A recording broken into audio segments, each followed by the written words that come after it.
So I know that some students would rather draw some of their designs in Photoshop, but it needs to be in Illustrator. So I wanted to find some easy ways for you to be able to do that. I saved this as a PNG, and as you can see with this one right here, I was able to use the image trace and then the eraser, and you can divide it then into separate pieces, different strokes. So I wanted to see how I might be able to do that with the DATAman. As you saw just a second ago, let me Control-0 and then shrink this down a little bit. Let's try it. I'm not sure how well this is going to work, but I'm going to give it a try. File and place an image, well, one that I took, one that I have. You should take your own picture, at least then it's your own starting point, but I do have a DATAman outstretched here. Now this is a render, so like a photograph, it's not in 3 colors. And we just want it to be traced, the outline, and then you can work with the paths from there.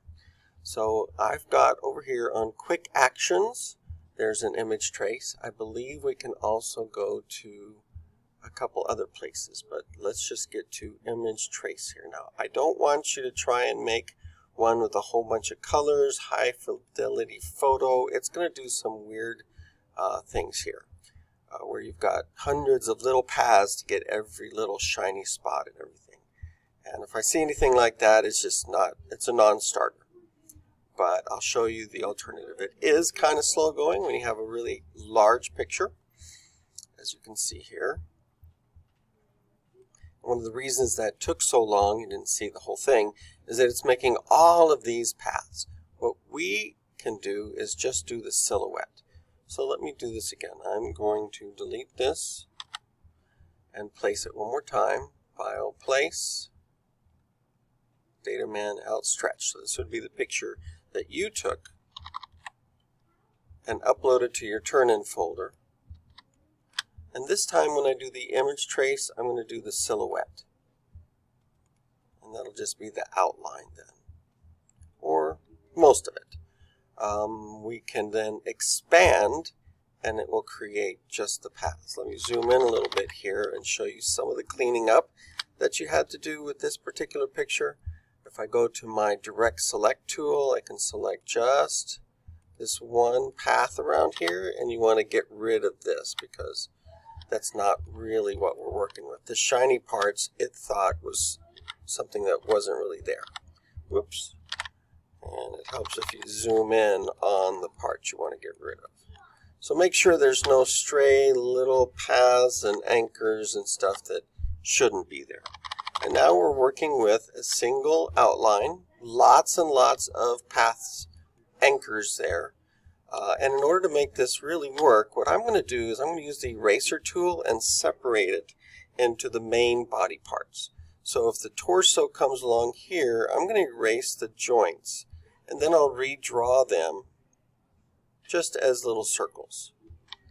Okay, so I'm just going to carve around where I think the main part, you can take a look at a reference just to see like, okay, where does the arm end and the joints begin? This one, I'm going to make it a lot smaller, and because it's a much smaller piece, and just divide it like that. I'm going to do the same thing here, and here. And again, you can move those individual anchor points to do a bit cleaner job. This one gets a little trickier, but it's a bigger piece. Going to go around. This guy goes around like that. Just quickly do the rest of this.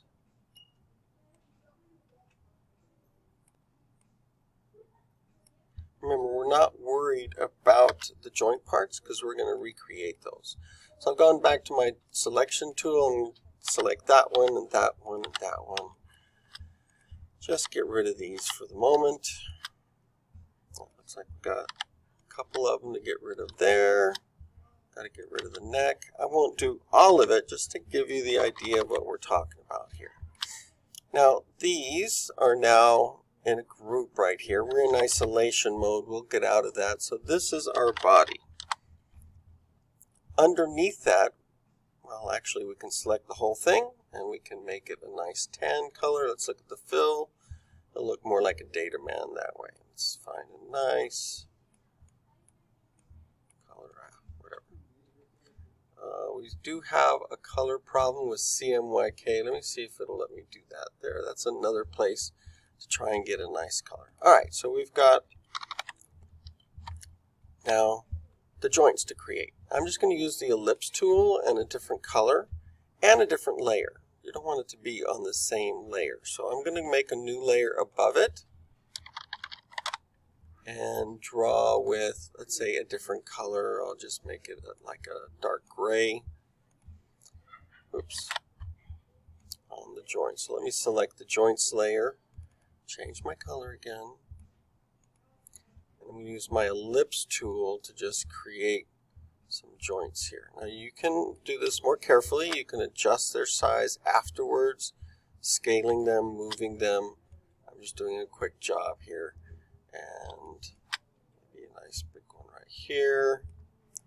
Remember these, and you could Alt, click, and draw them from the center if you wanted to as well.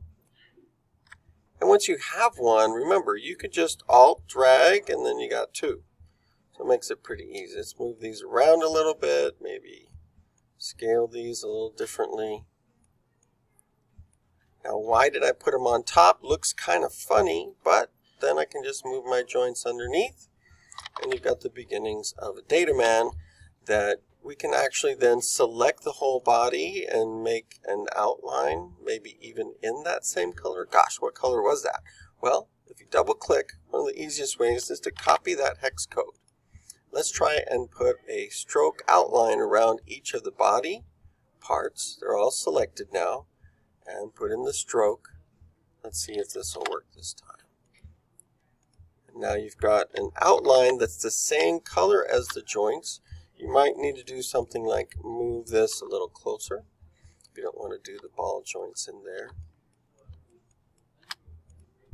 And move that one over. The outline itself will probably give us everything we need right there.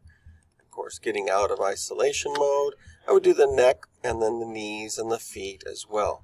But I kind of like the way that this worked, being able to select. Let's take a look at this. Looking at all of these individual, these are all grouped, but you can see that they're shapes that have fill and strokes, a lot different than the paintbrush outline that I'm seeing a lot of folks using. So this looks like it might be a good alternative as long as you are using your own image and trying to use the Illustrator to trace the outline and then work with it from there. You can also break that group apart.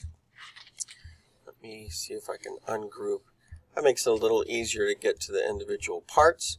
But watch how easy it is then to, let's say, rotate this arm and reposition it in different ways. So I can select both of those, rotate that, bring that over here. So you can even do some posing after the fact. Just thought that you should see that.